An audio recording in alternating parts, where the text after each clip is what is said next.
Bonjour, c'est Cryptolyse, j'espère que vous allez bien en ce mardi 14 novembre 2023. On se retrouve aujourd'hui pour parler de Atom, la crypto de Cosmos. Alors comme d'habitude, on va disséquer cette vidéo en deux parties. Une partie fondamentale où on va revenir sur ce qu'est Cosmos, le rôle d'Atom, l'actualité parce qu'il y en a quand même pas mal, et ensuite on va se projeter sur les cours pour des prix d'achat, des prix de vente, moyen, long terme, et ça commence tout de suite.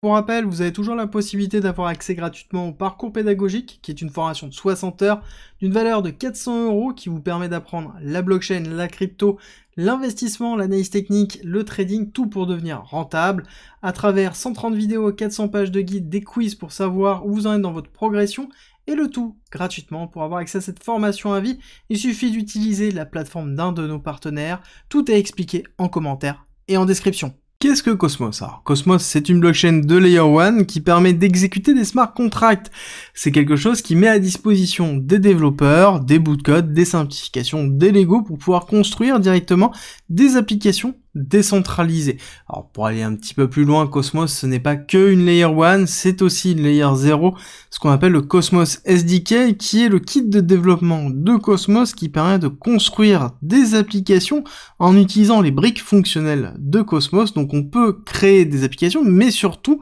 des appchains, donc qui sont en fait des blockchains qui gravitent dans l'écosystème Cosmos. Et c'est vraiment la force de Cosmos, et c'est pour ça qu'en fait on a eu vraiment une grosse explosion à un moment donné d'applications, parce que justement on avait la Cosmos SDK qui permettait de construire très facilement une blockchain avec des frais très faibles, avec moins de 1 centime de dollar par transaction, une finalité qui est plutôt cohérente avec 7 secondes, bien que maintenant ce n'est plus dans les standards, actuellement on est plus dans les alentours des 2 secondes en termes de finalité, et le tout en proof of stake. Alors pour aller un petit peu plus loin, derrière Cosmos, il y a la notion de IBC. IBC qui est leur protocole d'interconnexion et qui permet d'interfacer en fait toutes les appchains, toutes les blockchains qui ont été construites grâce au Cosmos SDK. Un peu dans la même représentation, on va avoir le Cosmos Hub qui se trouve ici au milieu, et toutes les zones ici vont être les différentes applications, les différentes appchains, différentes blockchain d'application, dans lequel on va avoir en fait une forme d'interopérabilité à travers l'IBC protocole qui permet de s'interfacer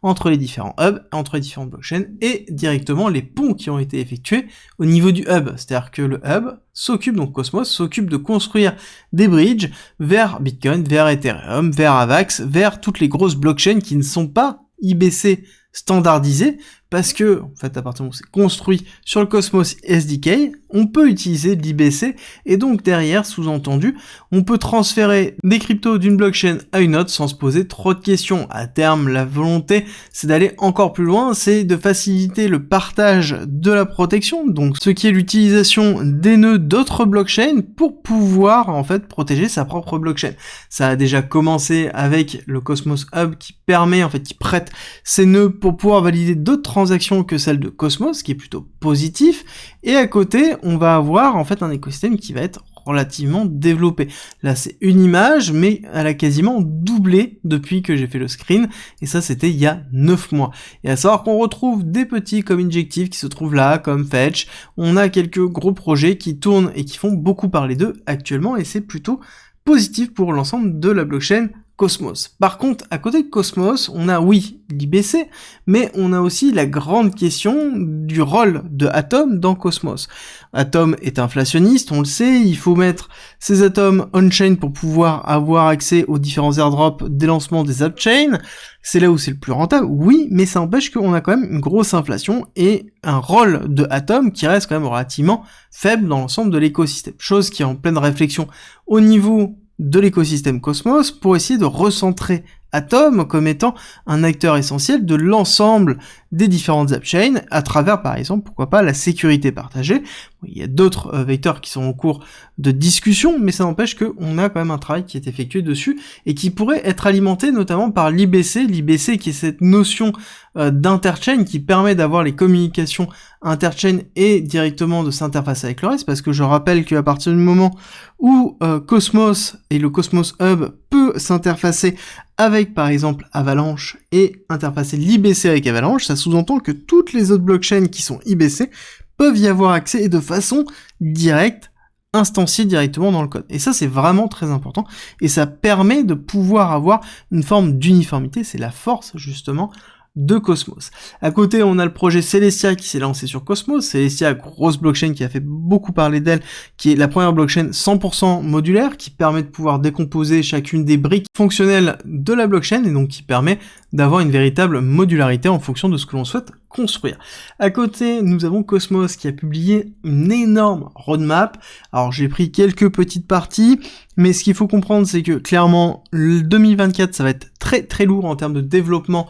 au niveau de Cosmos. On a vraiment beaucoup de choses et tourné sur deux vecteurs. Un, la notion d'interconnexion, donc c'est-à-dire toujours cette notion d'interchain dans lequel il y a vraiment une amélioration qui va être apportée pour pouvoir vraiment faciliter la notion de layer 0 et de sous-couche / surcouche entre les deux, et ce qui permettrait d'avoir vraiment un écosystème totalement interopérable. Donc ça, c'est vraiment un gros point. Le deuxième gros point pour 2024, ça va être la notion de scalabilité et le fait de refaire un bout du code qu'ils ont déjà fait, ce qu'on appelle la dette technique, parce que forcément Cosmos SDK c'est un des plus vieux SDK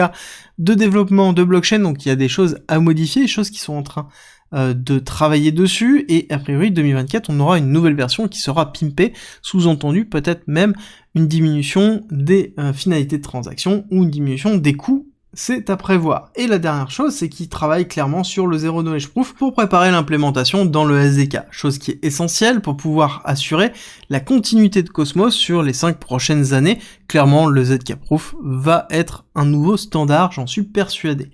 On va terminer dans la partie fondamentale et on va attaquer dans la partie technique. Alors, partie technique qui est plutôt classique dans justement Cosmos. On va avoir une phase d'accumulation, une phase de rupture, un retest avec une réaccumulation de Wyckoff. Ensuite, on part en faisant justement une première accélération, retracement, deuxième accélération, dans lequel on met en place une très belle distribution de Wyckoff, encore une fois, ici avec un BC, AR, ST, SO. Et actuellement, nous sommes dans le Sign of Weakness qui est la représentation d'une accumulation de Wyckoff dans lequel on prépare tout simplement un prochain ATH, qui est le principe qui est normalement un UT suivi d'un UTAD, donc deux nouveaux ATH pour le prochain bullrun. Clairement, dans cette zone d'accumulation, on a une très belle latéralisation qui est en cours, avec un selling climax qui a été laissé au 13 juin 2022, et ensuite on a fait un AR, un ST et un deuxième ST. Ici, on n'a pas pris la liquidité du selling climax, donc c'est vraiment uniquement un ST. La question c'est est-ce qu'on va les faire un plus bas? C'est vrai que Atom en ce moment est un petit peu plus faible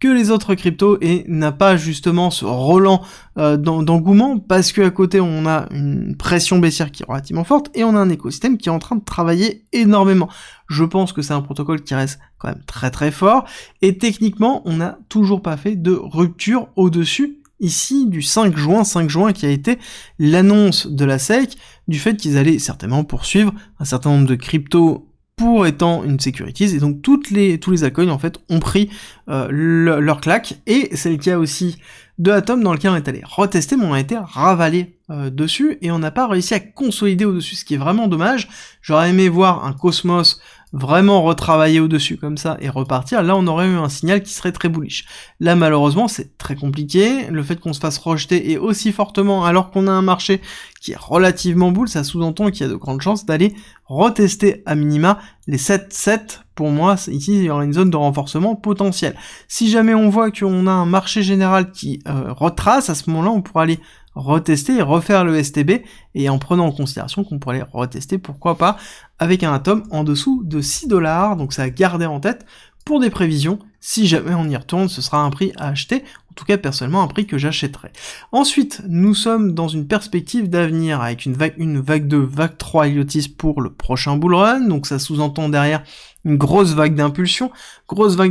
pour moi qui ira faire un nouvel ATH avec une target de 1,618, classique extension de Fibonacci, pour aller chercher les 76$, qui est plutôt classique en termes de target pour une grande vague 3 sur une fin de bullrun. Bien évidemment, pour ça, il faut que le projet continue à se développer, qu'il n'y ait pas de problématique, qu'il y ait un écosystème qui continue à pousser, avec à côté un rôle du Atom beaucoup plus valorisé au sein de l'ensemble de l'écosystème, et là à ce moment-là on aura vraiment quelque chose qui risque de pousser très haut, très fort, et c'est un petit peu ce qu'on vise lorsque l'on cherche notamment des cryptos et notamment Atom et un projet comme Cosmos. J'espère que cette vidéo vous a plu. Si c'est le cas, n'oubliez pas de me laisser un like et un commentaire, ça me fait toujours très plaisir et ça soutient surtout le travail que j'effectue tous les jours. Et nous, on se retrouve demain 7h pour la quotidienne pour revenir sur la macroéconomie, revenir sur les nouvelles cryptos et analyser bien évidemment ce qui s'est passé toute la journée et le prévisionnel de la journée à venir.